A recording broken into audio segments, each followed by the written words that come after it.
आजकल इतनी मान्यताएं ऐसी हो गई, जैसे आपने बोला, ऐसी वेब सीरीज, ऐसे फिल्म और ऐसा प्रदर्शित कर दिया जाता है। प्रकट में भी हो रहा है भैया। महाराज जी, तो संत किसको माने? संत कौन? महाराज जी, बाहरी वेशभूषा से देखा जाए तो कौन, और आंतरिक स्थिति से देखा जाए तो कौन महाराज जी? सबसे पहली बात है, तीन का जो विजयी होता है उसे साधु कहते हैं। सब पूरे शास्त्र के हम सार बात बता देते हैं। जो शास्त्रीय भाषा में कहते हैं पुत्रैषणा, वित्तैषणा और लोकैषणा, और शाब्दिक भाषा में कहते हैं कंचन, कामिनी और कीर्ति। जो काम पर विजय प्राप्त किए हैं और जो धन पर विजय प्राप्त किए हैं, धन पर विजय प्राप्त मतलब धन की आशा का त्याग किए हुए हैं, और जो मान कीर्ति की वृत्ति का त्याग किए हुए, उसे ही महात्मा कहते हैं, उसे ही महापुरुष कहते हैं। जो मदन, मद, मोह, मत्सर, इन पर विजय प्राप्त की। महाराज जी, ये तो आंतरिक स्थिति हो गई।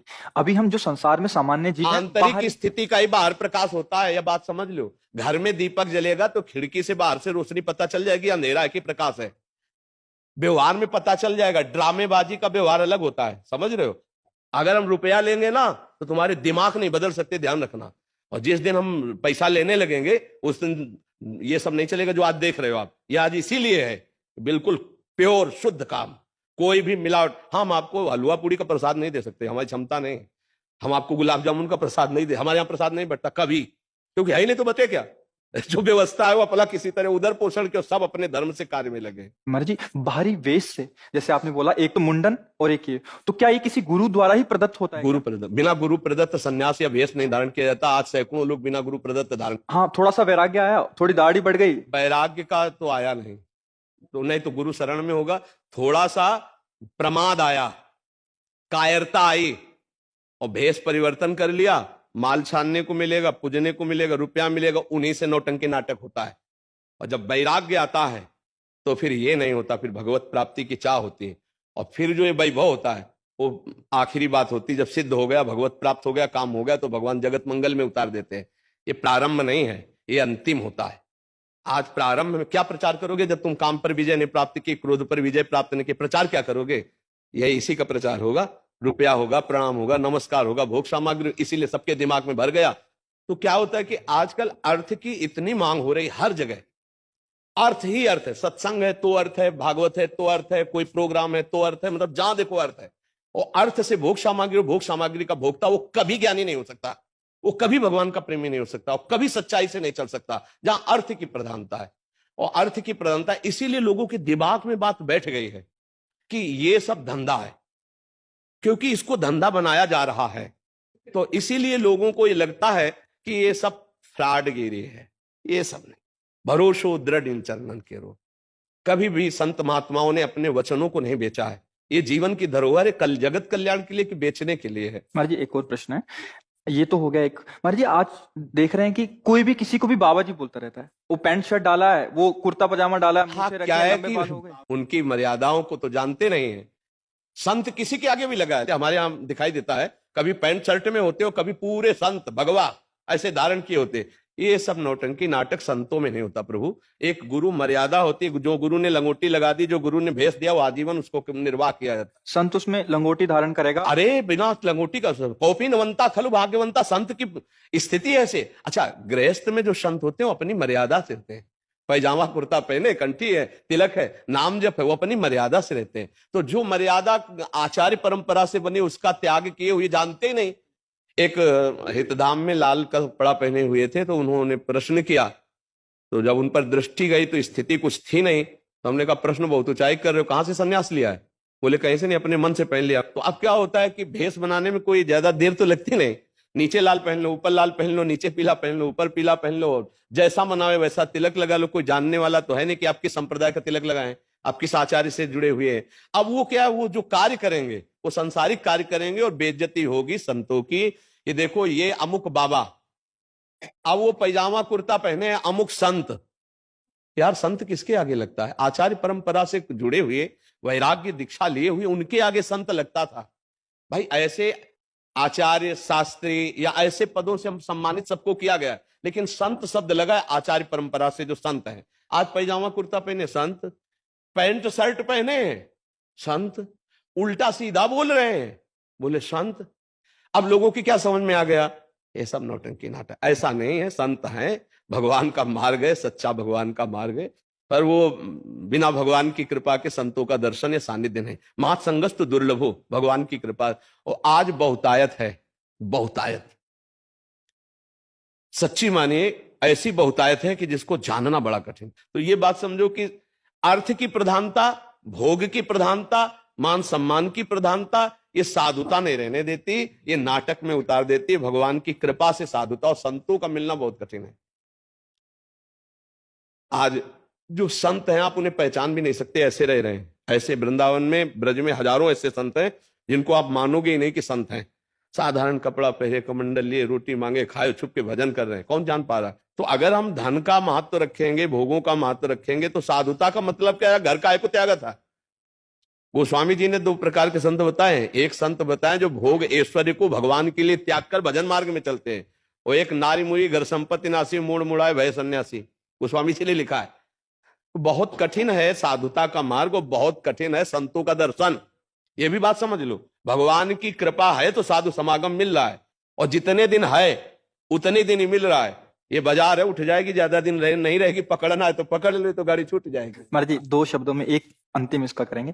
महाराज जी, हमारी अश्रद्धा ना हो जाए, इस वाक्य को पकड़ के कोई सच्चे संत पे भी ऐसा आरोप या ऐसी भावना कर सकता है, उसके लिए एक साधारण जो भक्ति मार्ग से विलग भी है या जुड़ा है, वो कैसे निर्णय ले? देखो, संत की सबसे पहली पहचान है, हम जिसके पास बैठे तो पहला काम हमारे हृदय में शीतलता आने लगेगी या जलन पैदा होगी। दो काम होंगे।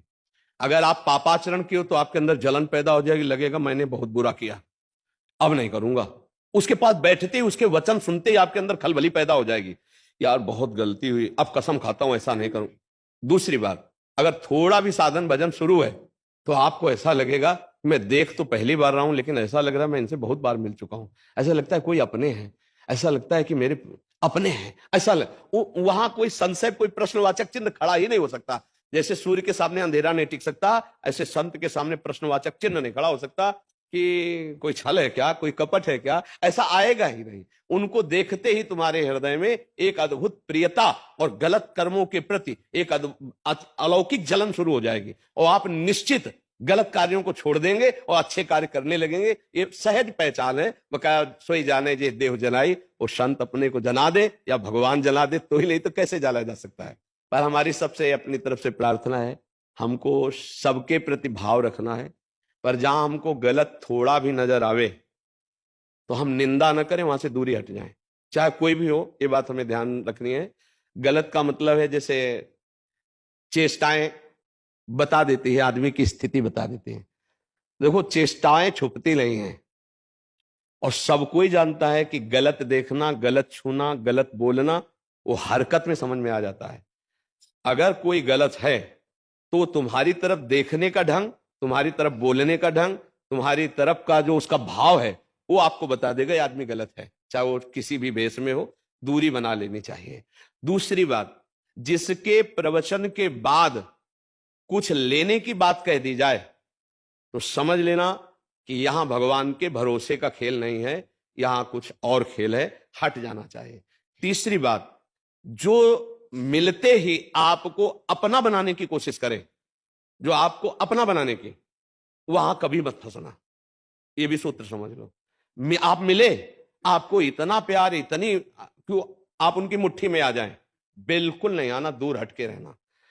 ये पक्का समझ लेना, संत कभी अपेक्षा नहीं रखते, वो निरपेक्ष रहते हैं। आप उनके जितने प्यार में झुकेंगे वो उतने आपसे निरपेक्ष होते चले जाएंगे। संत की पहचान होती है। अगर वो लौट करके आपकी तरफ प्यार दृष्टि से देख ले तो आप निहाल हो जाओगे, जो निरपेक्ष संत हैं। और जो आपको पहली बार में ही आकर्षित करके अपना बनाने की कोशिश करे तो ये समझ लेना चाहिए कि यहां निरपेक्षता नहीं है, तो भगवान का भरोसा नहीं। ये कुछ हमसे चाह रहे हैं, और जो हमसे चाह रहे हैं तो हमारी चाह पूर्ति इनसे हो ही नहीं सकती। ये कुछ ऐसी बातें हैं पॉइंट की जिनको समझना चाहिए। अच्छा, जिस सत्संग में जाने के लिए, अध्यात्म सुनने के लिए पैसा लगे, उसमें तो कभी जाना ही नहीं, क्योंकि उसमें लाभ होगा ही नहीं आपको। क्योंकि अर्थ दे करके भगवान की चर्चा का लाभ नहीं मिल पाएगा। अध्यात्म कभी पैसे से नहीं बिकता, और पैसे से कभी अध्यात्म को खरीदा नहीं जा सकता। आज समाज अंधी होती चली जा रही है। हमारे रोग दूर होंगे भगवान नाम जप से, ना कि किसी के छूछा से। बात पक्की समझ लेना। महीना, 2 महीना, 4 महीना अगर भजन डट के किया हो तो चेहरा बता देता बचपन से भगवान के मार्ग में रहे। और ईमानदारी से भगवान के ही मार्ग में रहे, तो अपने जीवन की इन आंतरिक बातों को हमने देखा कि उसका प्रभाव जो पड़ता है वो आप पर पड़ेगा। आप खुद देख रहे हो, अगर लाखों लोग मिल रहे हैं और कह रहे हैं हमारा परिवर्तन हो रहा है, तो कोई हमारे प्रवचन में जादू नहीं है। ये प्रवचन सब जगह होते हैं, हम शास्त्रीय की बात कहते हैं। अंतर इतना है कि हम आपके कल्याण के लिए सिर्फ बोल रहे हैं, आपसे कुछ चाह नहीं रहे, इसलिए आपका परिवर्तन, अन्यथा नहीं, अन्यथा नहीं। तो हमको ये बातें ध्यान रखनी कि कोई भी छूछा, कोई भी हवन, कोई भी जंतुर मंतुर तुम्हारे दुखों को नहीं मिटा सकता। रामकृष्ण परमहंस सिद्ध महापुरुष थे, गले में कैंसर था, आप विचार करके बताइए, क्या उनके भजन में कमी थी, भगवत प्राप्त नहीं थे, क्या था? और आज तुम भरोसा करते हो छूछा का कि तुम किसी के पास चले गए, वो तुम्हें जंतुर दे देगा, तुम्हारे ऊपर हाथ फेर देगा, जाओ आशीर्वाद ठीक हो, या काहे को फंस रहे हो? नाम जप से सब ठीक हो जाएगा। नाम संकीर्तनम यस्य सर्व पाप प्रणाशनम। आप कह दो आप क्यों नहीं ठीक हो गए? क्योंकि इसको हम ठीक करना नहीं चाहते। अब हमारा समय आ रहा है श्री जी से जाने, श्री जी के समय का। तो अब इसका जो काम चल रहा है, वो प्रोसेस चल रहा है। जय दिन उनको जिलाना, तय दिन जिलाना, हमें श्री जी के पास जाना। इसको रख के हम क्या करेंगे? हमारी गाड़ी का काम था घर तक पहुंचा देना, गाड़ी घर तक पहुंच गई है, अब दरवाजे पर धुआं दे रही, अब आग लग जाए तो क्या परेशानी? इस गाड़ी की हमें जरूरत नहीं, आप लोगों की सेवा के लिए श्री जी से रखे हुए। आज देखो एकदम घर जैसी वार्ता हुई उतर के, इसको व्यर्थ मत जाने देना। नाम जप करो और ढोंग और पाखंड से बचो। और ढोंग और पाखंड से जब आप लोग बचोगे तो कम होगा ढोंग पाखंड।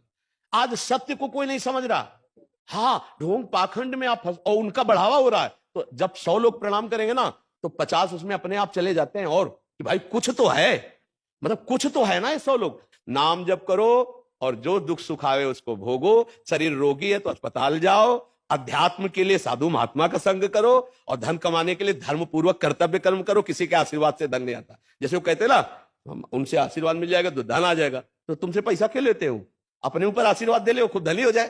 तो इन बातों को समझो और पाखंड का विरोध अंदर से रखो। हम संग नहीं करेंगे ऐसे पाखंड। तो आज हमारे भारत में जो उपहास हो रहा है संतों का, जो पाखंड का, वो सब ठीक हो जाए।